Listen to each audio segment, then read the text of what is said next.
All right, I've got Brad Davies with me. Brad is a vice president with Salem Cultivate, and we're super excited to have Brad on the panel. One of our top panels. Actually, Brad, I don't know if I've told you this, but you're the panel that you and a couple other guys are doing related to fundraising after COVID. Right now is our number one panel that folks have been signing up for from one of our breakout sessions. So a lot of interest around that, and folks have been coming through the whole COVID thing. Things are starting to open up a little bit, but we know that for a lot of ministries, it really has had an impact on their financial side. And so I'm just curious from you, first of all, could you just give a little bit of background? How did you become so passionate about the fundraising, digital fundraising, and come to work at Salem Cultivate and be one in leadership there? Yeah, no, it's a great question because right out of school, I was the executive director of a nonprofit and kind of cut my teeth on fundraising and radio ministry and all that kind of stuff, dealing with databases and taking the trash out. I did everything. And when I was in that role, I just so appreciated insight from a consulting firm we hired that I was like, man, if I ever had a chance, I'd like to be on that side of the table. And so through a series of events, I ended up going to becoming a consultant and then started my own consulting firm. And then more recently, when Salem developed this new offering and they approached me about it, it was just kind of like it almost had come full circle for me. And so I've always kind of been in the trenches doing fundraising, trying to figure out what's the right way to help radio ministries, but in general, just kingdom-focused nonprofits have the resources they need to go do what God's called them to do. And that's always been my passion.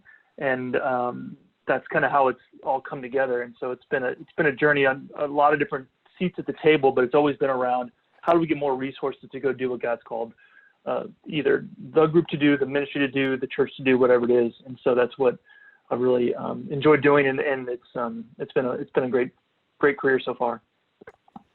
That's great. I know you and I have been connected for a lot of years now, and have worked alongside with some clients, but also just have seen lots and lots of changes in the digital fundraising space. Could you just talk a little bit about what are some of the trends that you're seeing now, specifically tied to digital fundraising that are kind of hot, or folks that are seeing some things that are really working for them? Yeah, it felt like COVID, if anyone hadn't kind of really dove in deep on digital fundraising, that COVID was the one thing that made them do it, right? A lot of churches have now moved over to online giving and worked out those solutions. And so while online giving is a very small portion, maybe 10% of overall gifts still given to charity, it's becoming playing a bigger and bigger role in terms of ongoing communications and emergency gifts. What we're seeing works, which everyone's kind of keeps trying to morph to, is just the reoccurring giving. It's the monthly giving setup, and there's more and more of an emphasis around that because it's sustainable. It doesn't require meeting in person for some of this stuff. It doesn't slow down just because there's a pandemic or whatever the next thing is going to be, because there will be a next thing. And so really people have really focused or doubled down their efforts on trying to creating giving programs and platforms that can have people want to be a part of, and so that we have that sustainable, repeatable revenue.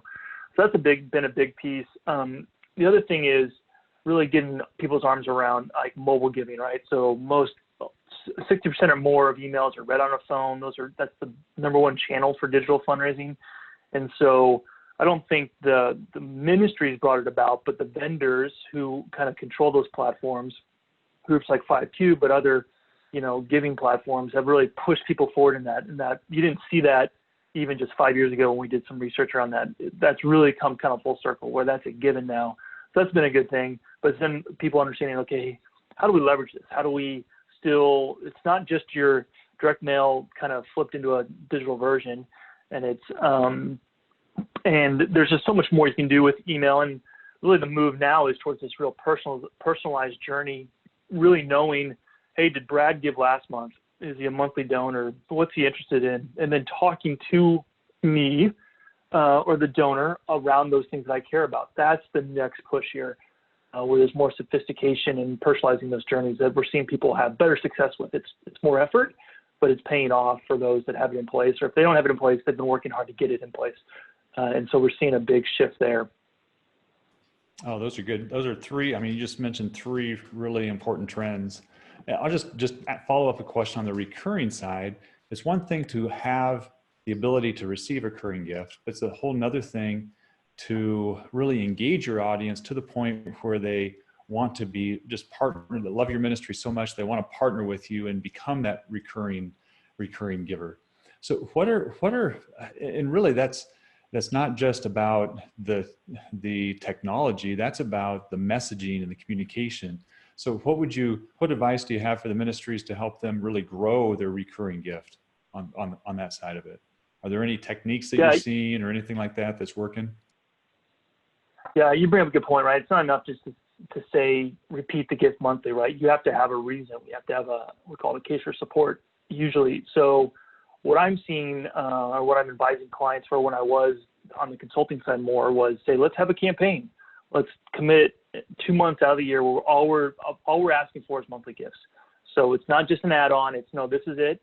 And we have all the typical just in the online, is it just on the online space, or do you see it across all integration? All the above. And mainly what happens though is most of the gifts come in online because there's enough setup in terms of credit cards and what day do you want it to charge on, and you have to create an account typically. So how do you manage this account? So it's an all-in campaign, all channels, but then really focused on either the number of donors we want, not so much the amount, but the number. We're looking for 100 sustaining partners to come out of this campaign, and here's how we are. And then we're trying to tie that back into an impact, right? So we need 100 sustaining donors. That's going to allow us to fund this one thing ongoing. And so creating that campaign, giving the reason to do it, but then making it a really strong emphasis, not just that we'd like to, or no, we'd really ask you to consider becoming a monthly partner and not just give a one-off gift. And it's not for everyone, but if you can, typically you're seeing, there's a bit of a ceiling around 10% of your donor file. It's hard to get more than 10% to give on a monthly basis unless you're child sponsorship or something else that's really kind of makes a lot of logical sense. So it's hard to kind of either get to that threshold or to push above it, and it requires a lot of effort. Takes multiple years to do it, and it takes these types of campaigns. You said it's the message. It's why should I give monthly? But we know when we secure those gifts, they last a long time. Usually till the credit card expires and maybe even further. Do you have any data? And if you don't, that's fine. But like one of the big metrics a lot of ministries or in the industry they cover is what's the lifetime value of a donor, and the difference of the lifetime value of a donor for somebody who's recurring compared to somebody who's not on a regular recurring but maybe is periodic. Do you have any data on that in terms of just the overall value of a donor? Yeah, what I'm recalling, and we get into lifetime value conversations. It's always kind of unique to the organization, but in general, we tend to say, your lifetime value of a donor, one-off donors, call it $300 to $400. If you look at the lifetime value of a recurring donor, it's usually 3 to 4x that, maybe even as 10 to 12x, and so it can be, $1,500 compared to $300, and so there's a massive difference, and you don't have to you still have to communicate with them, but it gets a lot easier, right? And so their ability to not only recur but then to renew year after year after year is so huge, right? The biggest challenge for most groups is the churn they're seeing on their database, right? So within this year, every donor that they acquire, 55% will lapse. They'll just come off, right? So within 3 years, everyone you've acquired this year, within 3 years, you've completely lost them if you're at the benchmark.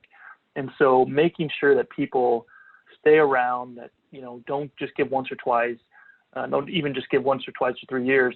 Just creating this strong core database is huge. And so that's a big piece. And so obviously the reoccurring giving really helps to secure those gifts, multiply their lifetime value, but then also keep them around long term, which helps the organization then fulfill its mission, because then we have way more sustainable revenue, and we're not having to spend as much on acquisition to get there. Yeah, that's fascinating. So if you're losing 50% of lapsed donors 3 years, the flip side of it, if you said 10% of 10% of your givers become recurring donors in some way, and if you're getting a 10x return on that, I mean, that's it really does show it's going to long term. It makes a lot of sense to focus on those recurring gifts. That's really good. On the mobile side, so quick question for you. I know a few years ago there was a really big push. New technology was coming out on the text to give, and so when a lot of people hear mobile giving, I mean, text to give is just one slice of it. There's other slices of it. What is the state of text to give right now? Is that something that's being used a lot, or what are some of the platforms that folks are using on the text to give side or on the mobile giving side of things? Yeah, no, text to give, you're absolutely right. When it was really hot and new a couple of years back, and there's always some of it like went through the carriers, and so it was tacked on the phone bill. Some of it was, be able to give quick $5, $10, $15, something like that. That hit really big on big emergencies, really urgent, critical appeals. We always like text to donate. So you would text to get a keyword, you get it back, and you get a mobile donation form, and then you secure all the information and be able to go forward. So texting has its so place. That's the critical thing. That's just the critical thing. What you said right there. The text to give is the organization does not receive the user information, whereas if you do a text to donate, then there's a little bit more involved for the end user, but the ministry actually has a name that they can communicate with on an ongoing basis. Would that be correct in the difference there? Yeah, it's a big difference. You get the donor information, you know who it is. Otherwise, you just get the payment and never know who that person is. So there's no chance to follow up that relationship. So I've always liked the text to donate piece of it. So you secure the texting information and then put it out there. Text messages are, almost always read within a minute of being sent. And so it's a more effective medium than email, but then again, you're limited by kind of just the nature of it. So there's a bunch of platforms that do it.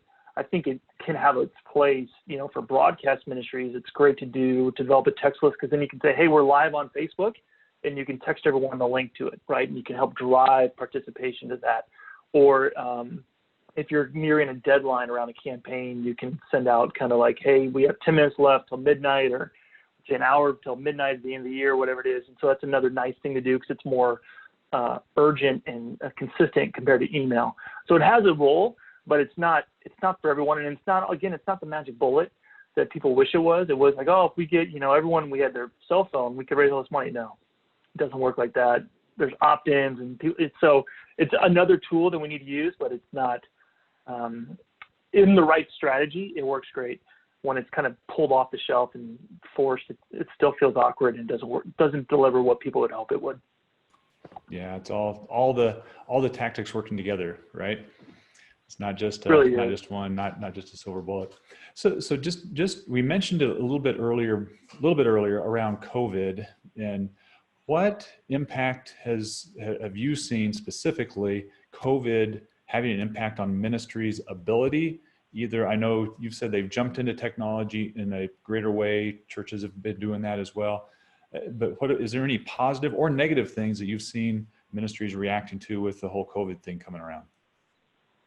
Yeah, in general, I would say, as we talk to a lot of different groups, we've heard that this spring has been some of their highest numbers on record. So COVID did not take the wind out of their sails. What they did there is they said, hey, we're in a situation. Yeah, right. So donors rose to the occasion, which is great to see, right? I'm sure that's not the case across the board, but in general, charities were not affected the way restaurants were, or airlines, or take your pick of industries that got really hammered through COVID. So one thing I'm wondering on that, Brad, do you think, because I've been surprised to see that as well. Do you think that's just a short-term thing? And the longer this goes on, do you think we'll see a bigger ripple effect in the non-event paced type ministries, or like what do you think it'll look like 6 months from now? Yeah, I mean, I would guess. Yeah, break out your crystal ball, dude. Yeah, right. I think the lack of events, because so much at a macro level in terms of the industry, event giving drives a lot of revenue. And when there's no chance of that, and you're trying to like still replace that revenue, people are going to be down, right? So you can do some of that in a Zoom call, you can do some of that in a conference call, but you can't replicate a 500 person dinner, fundraising event. You're not going to get those dollars back. You can ask for them, you can solicit around it, but ultimately it's not going to happen. So where we're seeing the biggest impact is that obviously new major donor commitments are probably on hold. Those are not happening. So it's hard to do donor acquisition on kind of mid to major level right now, especially if you're not doing distinctly with your local community and starting to impact, kind of helping provide relief to what COVID's affected. It's interesting how we've then tied on this racial piece right off the back of this, right? And so it's not only are you helping with COVID, but what are you doing towards racial reconciliation? And how does that play into your strategy? Is there an angle there too? So it's a really interesting kind of a lot of news grabbing kind of attention grabbing pieces that are affecting it. And so it's again, like we have to stay on message. We have to say, here's how we're doing this. We have to stay in touch with donors, not try to get out of our lane.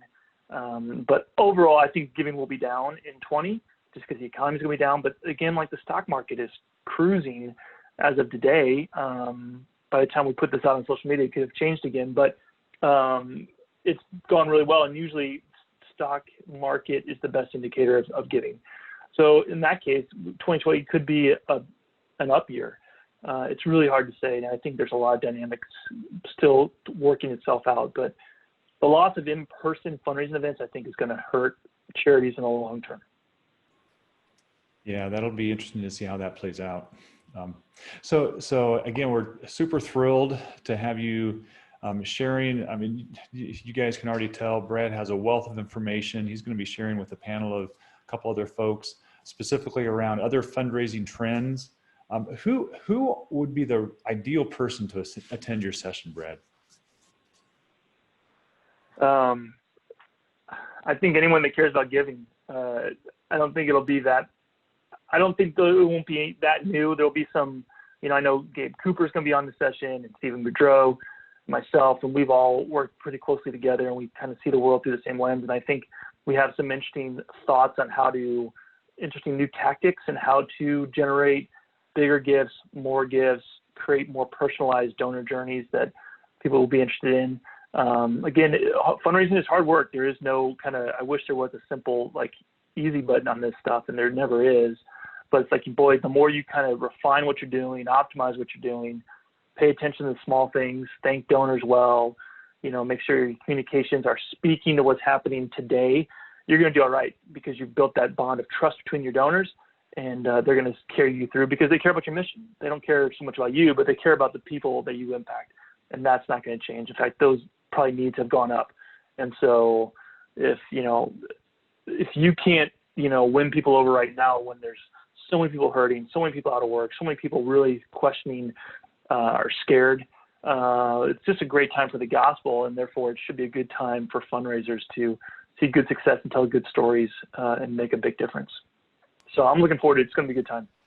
Oh, that's great. I know our desire for the Digital Ministry Conference is to have both the decision makers, that'd be the directors and managers at level, as well as the practitioners. Those are in the weeds, doing the work each and every day, whether it be designers, programmers, strategists, the digital marketers, attending the conference. And this is one session you guys don't want to miss, because it's going to be talking about some of the trends, specifically coming out of COVID. How can your ministry be ramping up? And anytime you face a crisis, you have an opportunity either to respond positively, respond with look at the growth opportunities that are there, or you can respond to the crisis and shrivel back.